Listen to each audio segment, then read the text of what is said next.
Got a question for you. What is your image? Even beyond that, what was your image? And even who robbed you of it? Why are you not walking in it? Who robbed you of your particular imagery, but also your identity? And today, that's what I want to talk about. I want to talk about identity theft. I want to talk about what is your ROI? What is your ROI identity theft? And one of those things that I'm thinking about, especially when we think about identity theft, we think about someone who steals very private information from us. We're talking about somebody, especially when you're thinking about economically, when you think about corporately, when you're thinking about your business and your fiscal fidelity and finances. Think about somebody who may be stealing your bank account, your social security number, many of those particular things. But I want you to think beyond just money, and I want you to think about mentality, because a lot of us are walking through life with a question mark sign across our forehead.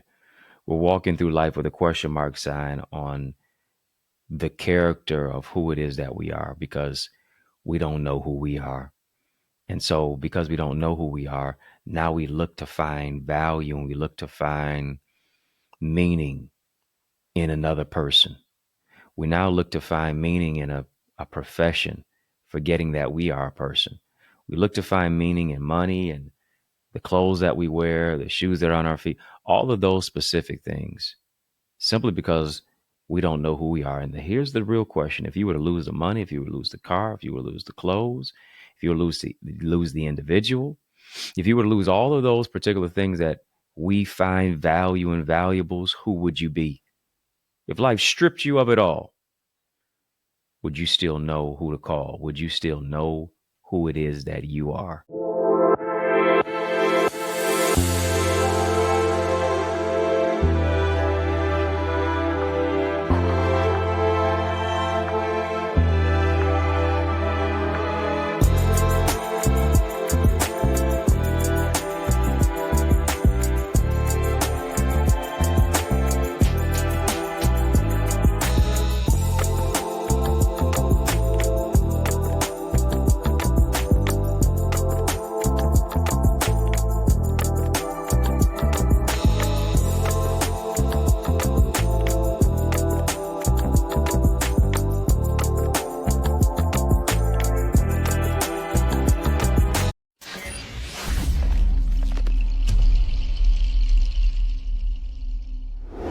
You got to know who you are, because here's what I understand. If you don't know who you are, people are going to tell you what you're not.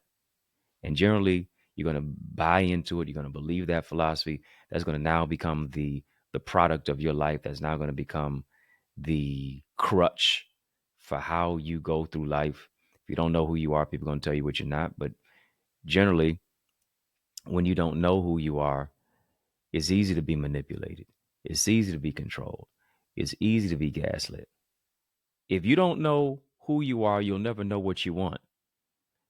And here it is. If you don't know what you want, somebody's going to decide what you get.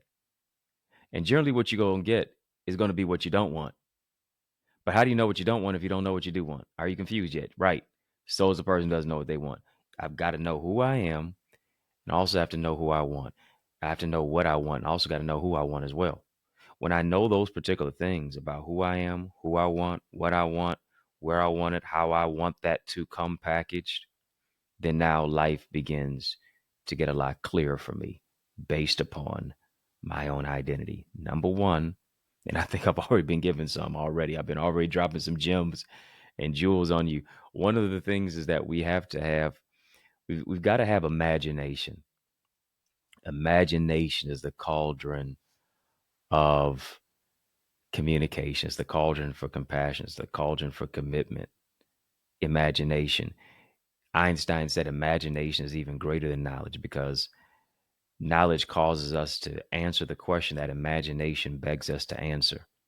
It causes us to move into that particular aspect and that particular level of knowing who it is that we are, the greatness that we have within, and moving to a particular place and a level of where we know we can be.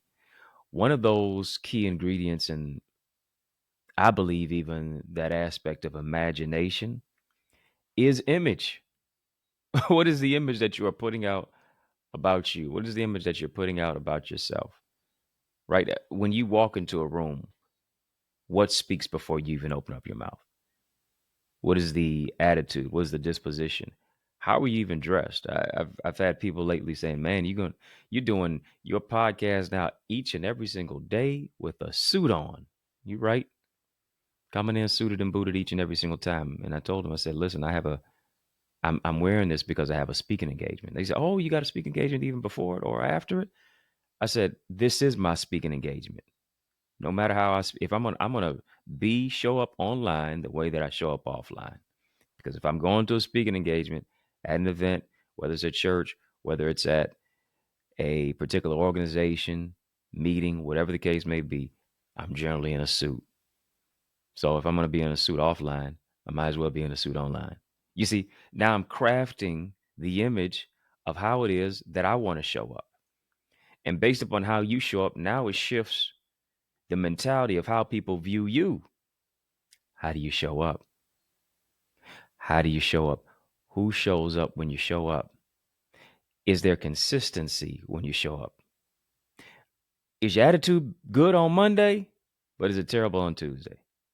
Is your attitude poor on Wednesday? Oh yeah, but great on Thursday. You high fiving everybody else on Friday. Saturday you just humdrum. Are you showing up in a place of consistency? And here's the thing, you're going to show up based upon the image that you have of yourself, based upon your imagination. And here's what I understand about imagination. Image and imagination are interconnected because we were created in the image of God. So here's what it is. We were created in the imagination of God. How he imagined us is how he created us to be. In his image, also in his likeness. Are you distorting that image? Is that image cloudy? Does that image need clarity? Does that image need a dust off? What's going on with the image? How are you communicating who it is that you are? To where you know who you are, you know what you want, you know who you want, you know where you want to be, you know who you want coming with you. You need an imagination. You also need ideas. Ideas. There's got to be a light bulb that pops off in your head. There's got to be a light bulb that comes on. The light has got to be illuminated in your mindset each and every single day to where you're now moving to a place of witty ideas and inventions and creativity and imagination, right? That whole aspect of imagination speaks to creativity. One of the worst things is when your growth is stunted. One of the worst things is when you allow other people to stunt your growth. Come on, who stopped you from dreaming big? It's a sad shame if our biggest dreams were pre-adolescence, if our biggest dreams were pre-adulthood. It's a real sad situation. Because here's the thing, when you stop dreaming, you're slowly dying. And the poorest person, I need you to hear me, the poorest person on the planet is not the one without a dime. It's the one without a dream. Your dream is what keeps you alive. Your dream is what gives you that hope. Your dream is what gives you that purpose and that drive and that intensity and that tenacity to keep going after it by any means necessary. Got to get your dream back. Got to get your dream back. Got to start dreaming again. Got to start thinking about greater things again. You got to start hoping and believing once again. That image has got to be connected to creating ideas. How can you shift the needle in your particular industry? What's the idea that you have that you got to stop shunning it and shelving it? Come on, how many ideas have you had that you did not go after, you didn't do anything with, you thought it was crazy, you told somebody else about it, they thought it was crazy, and then you see that in aisle 4 in a store. You see the same idea packaged. You see the same idea that you had sold. You see the same idea that you had now being packaged and sold. And now here it is. There's an ROI that's coming as a result of it. There's a return on the investment because they invested in their particular idea. It ain't too crazy. First they call you crazy, then they call you for advice. Necessity is the mother of invention. What do people need? What is the problem that you see taking place? Late great Dr. Miles Monroe said every problem is a business. What can you innovate? What can you prove upon? What can you add a new spoke to the wheel so that now people's lives can be improved? You can do it. The world needs it. Go after it. No matter how crazy the idea is, make it happen. Do something with it so that other people can benefit from it and so that you can be the main one as well that benefits from it so that others can benefit and be a blessing to them as well. Last but not least, so we're talking about identity theft. Got to get your identity back. Not allowing people to rob you of what it is that God gave you. Talking about identity, talking about ideas, talking about imagination, ideas, but also we're looking at the whole aspect of impact. Impact. And that impact moves us to a particular place to where we've made a particular pact with influence. One of the greatest thought leaders on leadership, Dr. John Maxwell, said that leadership is influence. If you boil down the word leadership to just one particular word, it is influence. How do you influence other people? Doesn't matter how outgoing you may feel like you are or more introverted that you may believe that you are, whether you're introverted, ambivert, extrovert, ambivert, kind of in between. The most introverted one of us will influence at least 10,000 people throughout the course of our life, is what sociologists suggest. So who are you influencing? Or are you just allowing yourself to be influenced? And the only way that you're going to influence is if you get your identity back. Listen, I know pain may have robbed you of your identity. I know a divorce may have robbed you of your identity. Heartbreak may have robbed you of identity. Rejection, lack of opportunity may have robbed you of your identity. No unity in the community, it may have robbed you of your identity. People you thought were going to be there to heal you and help you wound up hurting you and harming you. Yes, it may have robbed you of your identity, but you got to fight for your identity. You got to get it back. You got to hear it is. When we're talking about what is your ROI, it's talking about restoring our image beyond just restoration of whatever it is, or beyond just the whole aspect of all of the other things regarding the reconciliation internally and the return on the investment. The greatest return on the investment is in the restoration of our image. What are you going to do to restore your image? Come on, get it back. And here's the thing. You cultivate your image not just based upon the suit that you're wearing. You don't just cultivate your image based upon the hairstyle that you're now donning. You cultivate the image of who it is by who you're becoming. Each and every single day, you got to fight to be you. Got to fight to make it happen. Got to fight to push through what it is that you go through. Got to fight to identify your identity in the midst of those that are trying to steal from your identity. Your thoughts sometimes try to steal your identity. The past tries to steal your identity. So many times you're in a prison without bars, psychological prison, emotional incarceration. You got to fight for your identity because the world needs you to show up. Somebody's waiting for you to be who you are so they can become who they're supposed to be. Here's the question. How much longer will you make them wait? This is now the time for the restoration of our image. And you can do it. You can get it back. You can oftentimes tell every situation, no, I'm going forward by any means necessary. I want you to get my latest book called Know Your No, How to Build Healthy Boundaries and Love Without Losing Yourself. It's available online as an ebook, as a hard copy on Amazon. I want you to go ahead and get the book. I want you to get this book, gift this book to somebody. Yeah, know is new opportunity. Got to know who to know, got to know who to know.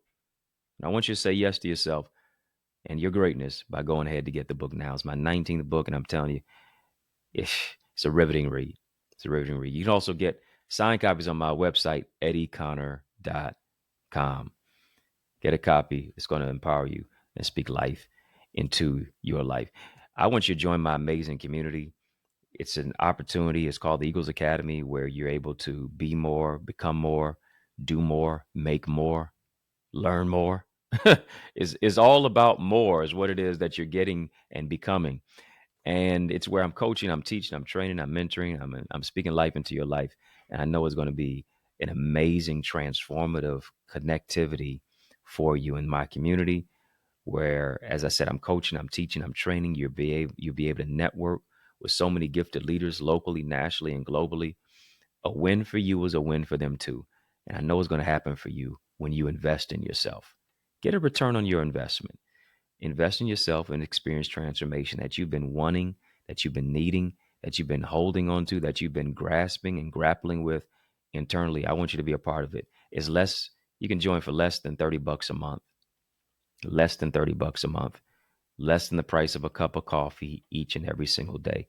I want you to go ahead and become a member now. Go to theeaglesacademy.com, theeaglesacademy.com. When you get there, tap the join now button, fill out the form, be transformed. I want to see your face in our digital space. Let's soar. Let's level up together. Yeah, soar into greater success and purpose. Theeaglesacademy.com. When you get there, tap the join now button, fill out the form, be transformed. And I know you were transformed by this conversation, so I want you to just send a love donation. Love donation be absolutely amazing. You can send a love donation to $ Dr. Eddie Ministries on Cash App, $ Dr. Eddie Ministries on PayPal, info@EddieConnor.com, and then even on Zelle, EddieConnorJr @gmail.com. I appreciate all of your support and even your love donations so that I can do the work, not just online, but even offline as well. Link is in the chat, link is in the description of this video for how and where to give. Give me a thumbs up. Give me a thumbs up on this video. Hit the like button. Hit the subscribe button. I've been growing your greatness. Help me to grow our channel for change, our channel that creates change, our channel that breaks chains. Is yours truly, Dr. Eddie, your main man, 100 grand, your brother. And I mean that from another mother. Family has been fun, but you know, brother got to run. So I want you to know it's been a privilege and a pleasure, a treat and a treasure, a joy beyond measure. But I want you to remember to keep the faith and believe it's going to be bigger, better, brighter, peace, and a whole lot of love. Keep soaring higher. I want you to go ahead and get your hands on my new book, Know Your No. It's all about how to build healthy boundaries and love without losing yourself. Boundaries are not limitations. Boundaries are for liberation. You're going to find a way to unbox yourself. You're going to find a way to really love yourself and to move into a place of emotional regulation, to stand your ground, to draw a line in the sand, stand 10 toes down on it. Don't do the electric slide. Don't moonwalk away from it, but really stand wholeheartedly down on what it is that you say. It's for your protection. It's for your self-care. Moves you into a greater place of self-awareness and emotional regulation and developing your mental health and creating boundaries so that you can abound to a new and a greater level. Go right now to get a signed copy at EddieConnor.com. EddieConnor.com. And then, of course, you can also get it on Amazon. Go and get the book right